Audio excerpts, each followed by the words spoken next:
اکرمہ نے بیان کیا اور ان سے حضرت عبداللہ بن عباس رضی اللہ عنہ نے کہ 10ویں تاریخ کو رسول کریم صلی اللہ علیہ وسلم نے منا میں خطبہ دیا۔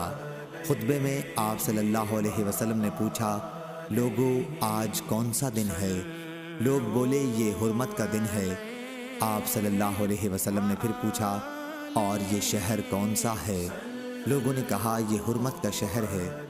آپ صلی اللہ علیہ وسلم نے پوچھا، یہ مہینہ کون سا ہے؟ لوگوں نے کہا یہ حرمت کا مہینہ ہے۔ پھر آپ صلی اللہ علیہ وسلم نے فرمایا، بس تمہارا خون، تمہارے مال اور تمہاری عزت ایک دوسرے پر اسی طرح حرام ہے جیسے اس دن کی حرمت، اس شہر اور اس مہینے کی حرمت ہے۔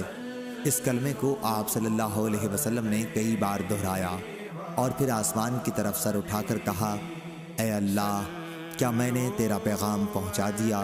اے اللہ، کیا میں نے پہنچا دیا؟